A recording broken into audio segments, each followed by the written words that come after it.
Gente, boa tarde para vocês. Vamos começar a nossa aula 4. Vamos dar início às vias de administração, certo? E a nossa primeira via é a via oral. Mas antes de qualquer coisa, eu gostaria de falar para vocês o seguinte. Via de administração talvez seja a mais importante observação inicial para vocês. Uma medicação que é dada por uma via não pode ser substituída por outra sem o conhecimento, sem a autorização médica, sem a indicação médica. Cada via tem uma forma de absorção própria, individual. A nossa primeira via é a via oral. A via oral, geralmente, as pessoas acham que é uma via mais fácil, e é. É uma via de uso frequente, em que qualquer pessoa tem acesso. Mas mesmo sendo a mais frequente, mesmo sendo a mais fácil, ela também requer uma atenção. Então, assim, para que você tenha os cuidados, você precisa ter conhecimento das particularidades da via oral. Aqui a gente vai mais citar, vai falar mais da teoria, porque em introdução de enfermagem você se aprofunda um pouco mais, unindo a teoria com a prática. Então, veja só, os cuidados para o preparo de medicamentos administrados por via oral depende da sua apresentação, ou seja, é líquida, é um comprimido. Se ela for líquida, recomenda-se agitar o conteúdo do frasco. Deixa eu te falar uma coisa.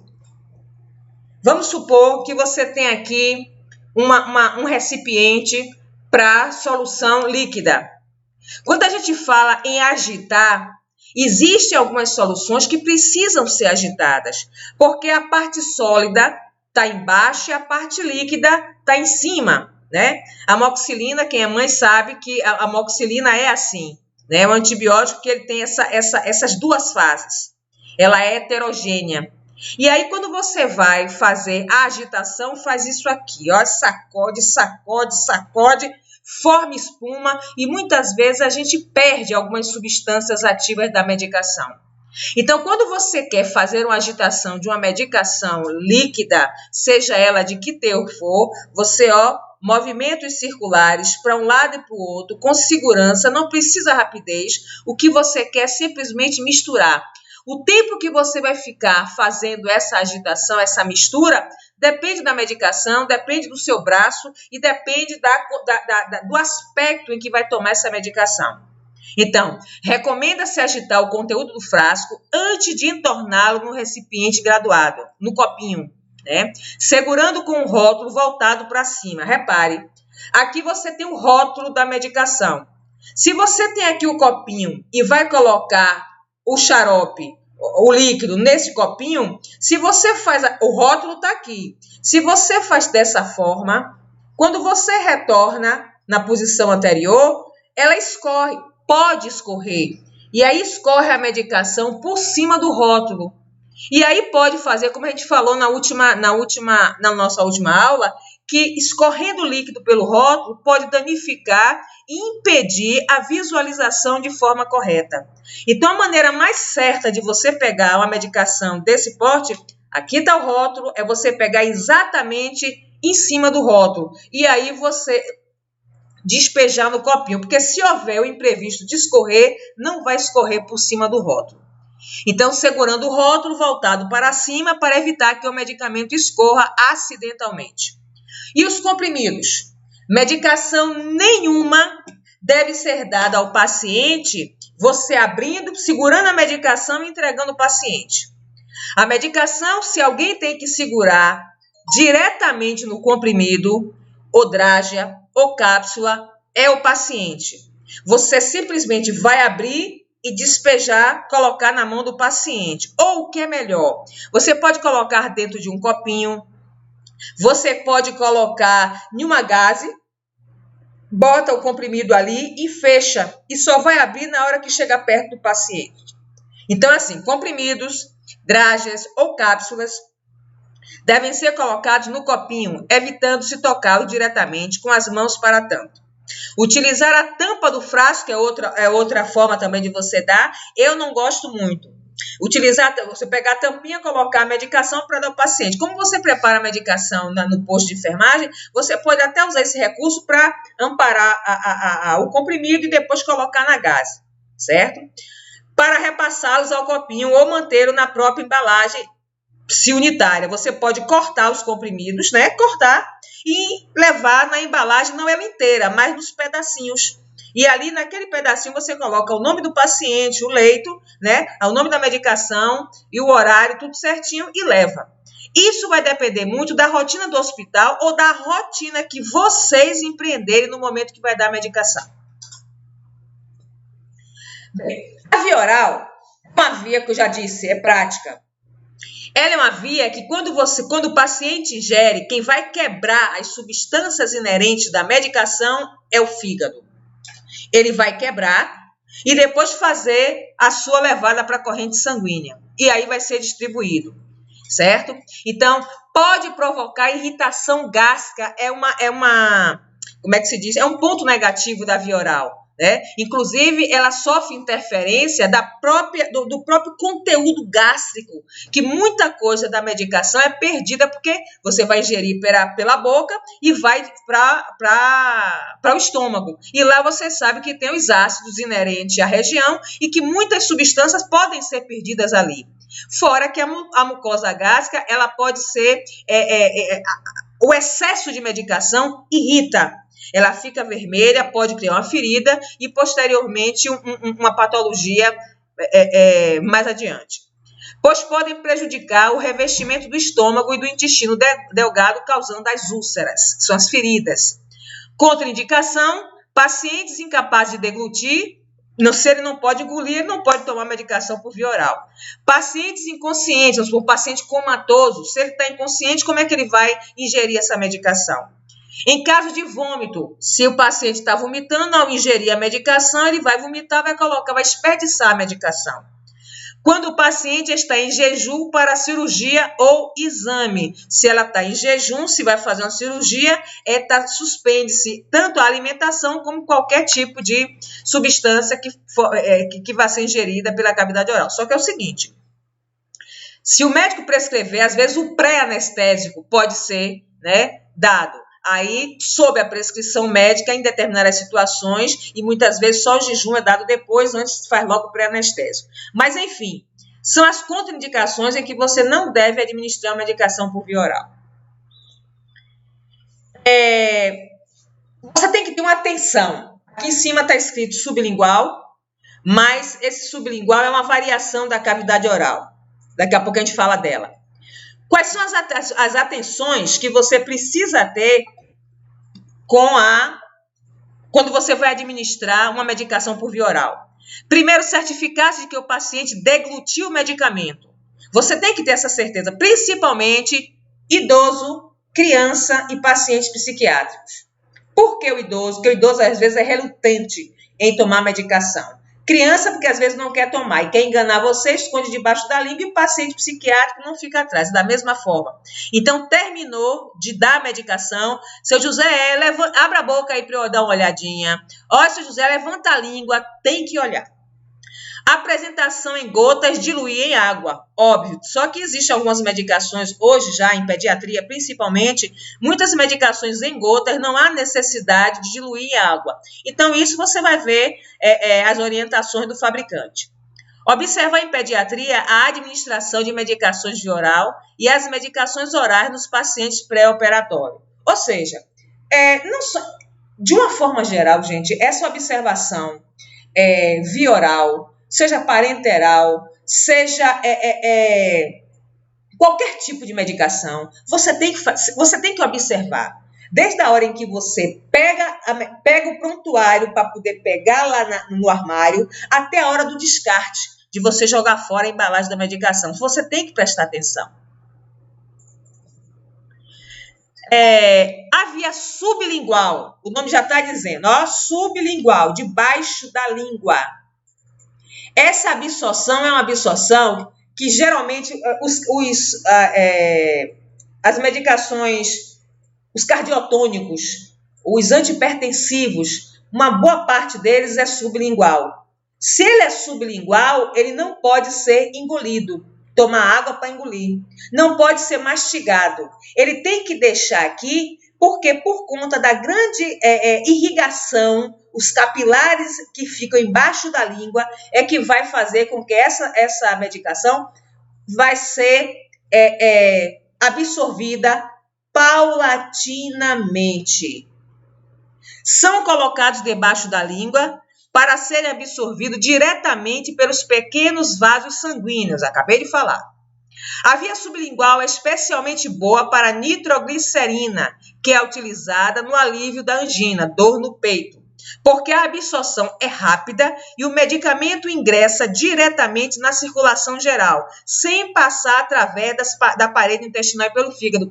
A nitroglicerina é um exemplo, mas você tem o Adalat é sublingual. É para hipertensão, você coloca embaixo da língua e aos poucos essa medicação vai sendo dissolvida e sendo captada rapidamente pelos capilares que ficam aí. A maioria dos medicamentos não pode ser administrado por essa via porque a absorção é, em geral, incompleta e errada. Ou seja, você só pode colocar uma medicação sublingual se essa for a recomendação do laboratório ou do médico. Uma outra não vai dar certo. Eu vou querer uma medicação que eu não gosto, que o sabor é ruim, eu vou botar debaixo da língua, não é assim. E outra coisa, existem determinadas medicações que não é assim comprimido, é uma bolsinha. E essa bolsinha você tem que furar ela com agulha descartável estéreo, fura e espreme debaixo da língua. Então, nem sempre você vai achar a medicação sublingual em forma de comprimido, mas também pode ser uns flaconetezinhos, que são isso aqui, umas bolsinhas, e que o líquido está lá dentro, você fura e espreme debaixo da língua. Bem, a outra via que a gente conhece, e muito boa por sinal, é a via retal. Essa via retal é uma via muito... as pessoas têm muito preconceitos, né? A nossa cultura faz com que uma via altamente potente, rápida, né? Muito usada em pediatria, mas que os adultos relutam muito, né? É pura cultura. Então, veja só, as formulações destinadas para uso retal podem ser sólidas ou líquidas. As sólidas vêm em forma de supositórios e as líquidas vêm geralmente para fazer lavagem intestinal. Então, a sólida, denominada supositório, possui formato ogival, ou seja, parecendo um foguetezinho. Olha ela aqui. Ela parece um foguete. Quando você abre, ela parece tipo uma glicerinazinha. Essa substância, essa consistência já facilita a entrada. Ou então, assim, pequenininhas, em que você tem glicerina, em que você também, pelo próprio formato, facilita a introdução. Consistência que facilita a sua aplicação, não devendo ser partida. Então, geralmente, o médico, quando passa uma dose daquele supositório, já está na própria estrutura ali. Não é como um comprimido. Tem um comprimido de 500, eu quero 250, você parte no meio. No supositório, não. No supositório, o médico já dá aquele supositório, aquela estrutura já é a concentração que ele quer, a dose que ele quer. Dissolve-se em contato com a temperatura corpórea, ou seja, quando você coloca no ânus, a própria temperatura anal vai facilitar a velocidade e a dissolução do supositório. Ele vai se dissolver ali dentro por conta da temperatura acentuada que se faz no ânus. E é indicada principalmente para a estimulação da peristalse.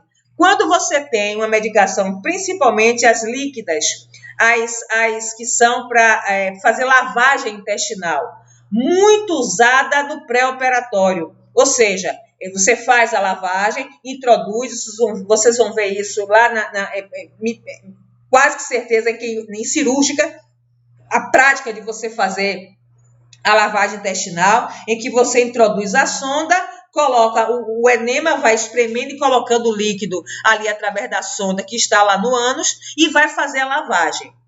E uma das coisas que se tem que fazer como cuidado de enfermagem é você pegar antes de fazer isso para qualquer tipo de medicação. Avisar o paciente, pedir licença, avisa o paciente e todas as observações inerentes à medicação devem ser dadas logo antes de você administrar. No caso da via retal, principalmente. Por quê? Porque quando você vai dar uma lavagem nesse paciente, ele automaticamente, quando ele fala aqui, ó, estimula a peristalse. É o peristaltismo intestinal. Então, a primeira orientação que você faz ao paciente é que, olha, seu José, o senhor vai sentir uma dor de fazer cocô, uma dor de barriga, como se fosse uma disenteria. Mas, olha, o senhor não vai levantar correndo para ir fazer, não. O senhor aguenta um pouquinho, porque está fazendo a lavagem. Se você termina de fazer a ação da introdução da medicação e ele levanta correndo e vai para o banheiro, a medicação vai toda junto para o vaso.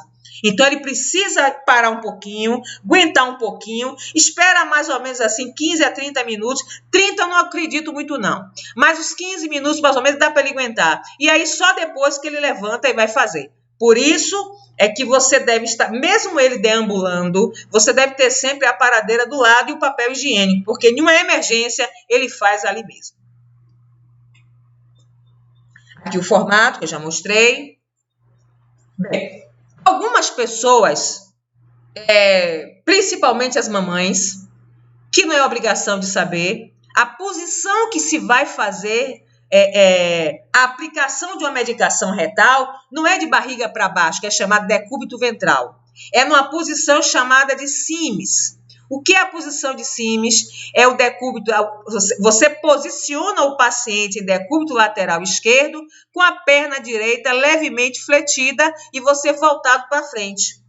Então, assim, aqui tá as 3 posições em diversas, assim, aqui de corte, essa daqui é a mesma dessa. É porque essa aqui tá melhorzinha para vocês observarem.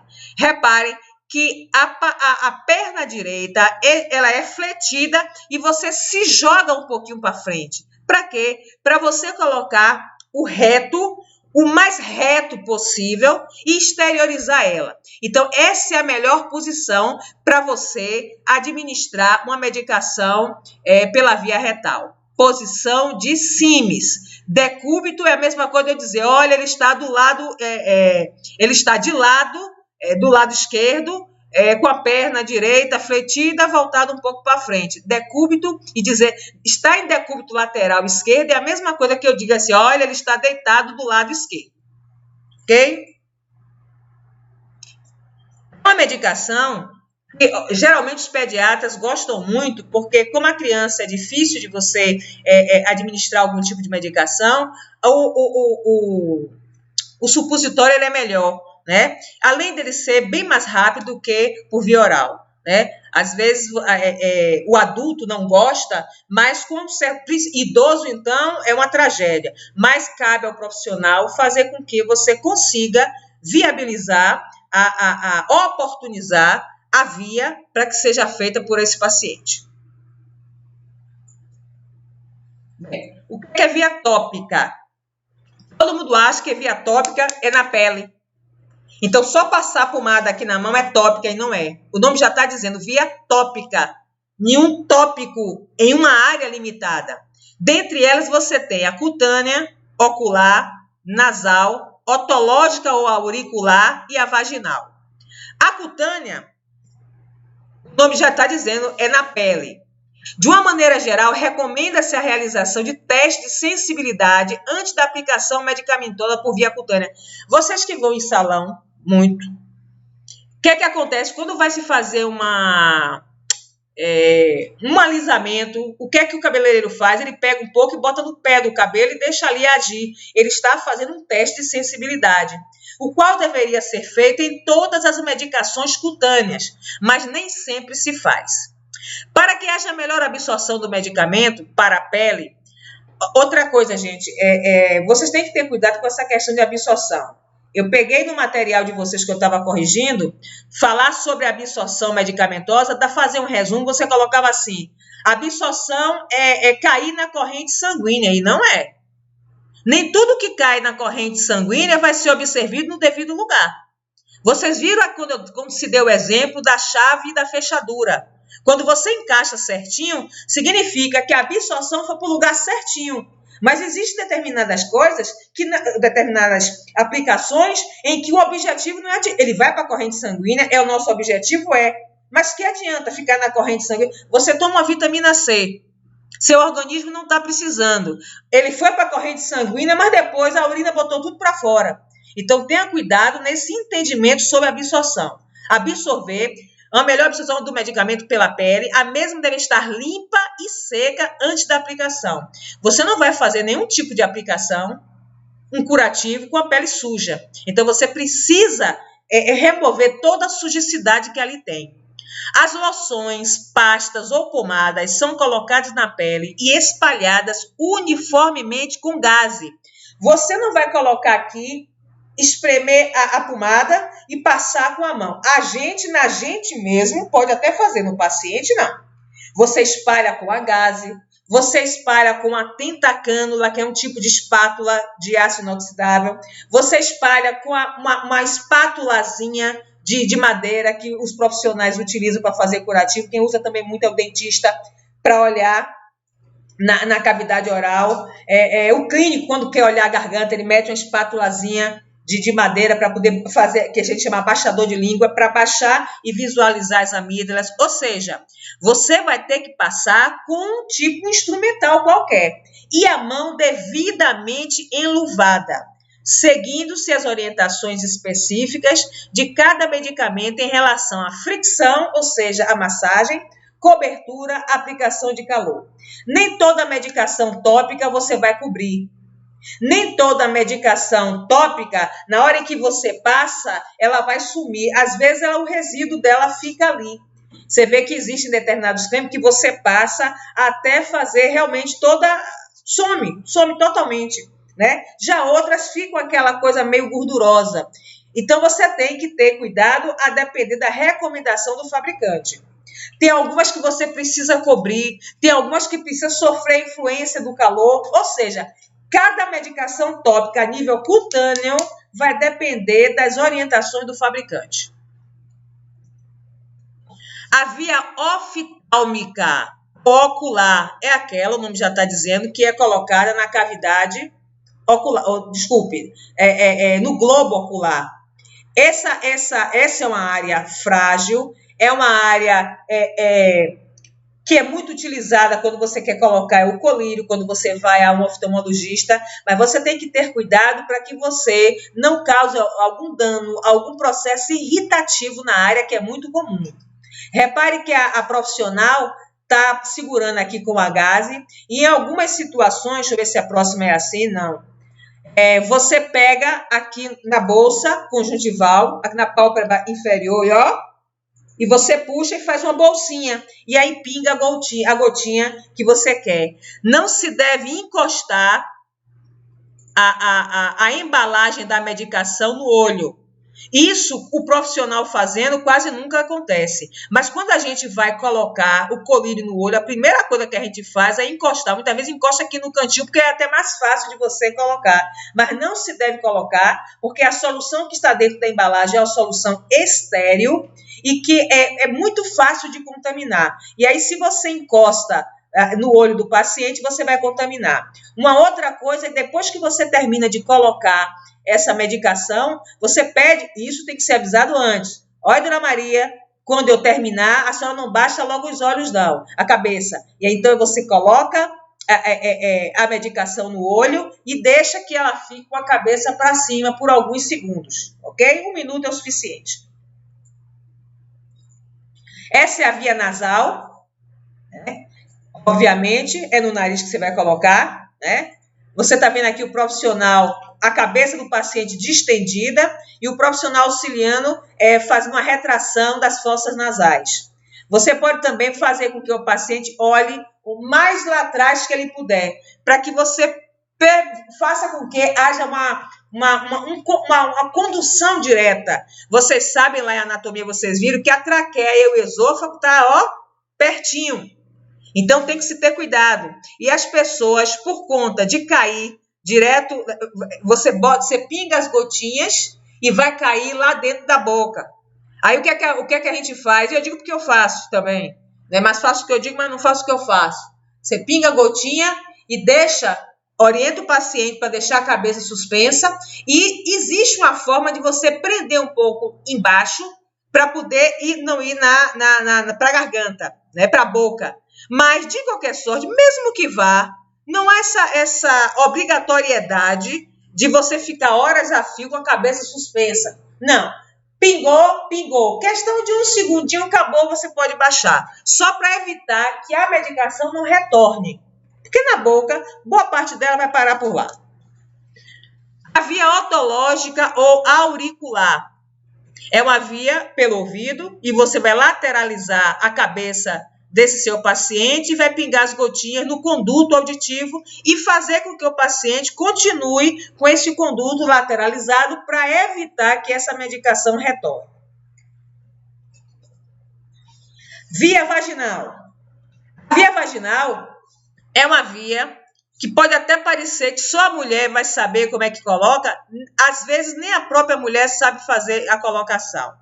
Por que eu estou dizendo isso? Porque, olha, você tem aqui o aplicador, em que você vai colocar dentro desse aplicador a medicação. Essa medicação pode ser uma pomada, mas pode também ser um óvulo, e aí cada aplicador tem um formato adaptado a creme ou ao óvulo. Agora, por que eu chamei a atenção de que algumas mulheres às vezes nem sabem? Porque se torna uma aplicação dolorosa. Repare que você tem aqui uma mulher na posição ginecológica, em que ela, de uma forma errada, coloca o aplicador de forma horizontal. Se ela coloca de forma horizontal, olha o que é que vai acontecer. Vai tocar na parede vaginal e a dor vai acontecer, e aí é complicado. Qual é o objetivo do aplicador? É colocar a medicação no colo uterino. Então, o que você tem que fazer é colocar ela na posição, no trajeto que é a vagina. A vagina, ela é inclinada, ela é longitudinal, ela desce, é como se fosse uma ladeira, e o aplicador tem que ir no mesmo sentido. Então, esse aplicador, o ideal é que esteja previamente lubrificado, que pode ser até com a própria medicação, e você introduz, e quando você sente a barreira, que é o colo uterino, você introduz a medicação. Você aciona o êmbolo e ele aí vai empurrar, é como se fosse uma seringa, né? O êmbolo lá da seringa empurra a medicação, aqui vai empurrar o creme ou o óvulo. Então, gente, veja só. Essa foi a questão das vias. Não são só essas. A próxima aula eu vou falar das vias parenterais. Dividir também em duas partes. A via parenteral 1, via parenteral 2. Essas, inicialmente, são aquelas vias que são mais práticas, que não exige, assim, uma técnica mirabulosa, ou que é pior, ou vai colocar em risco a vida do seu paciente. Não é. São vias práticas, mas que requer um conhecimento, que requer um cuidado, que requer principalmente uma higienização e que, na melhor ou menor das hipóteses, você vai precisar orientar o seu paciente, ok? Mais tarde, eu estou liberando a atividade sobre essa via daqui, viu?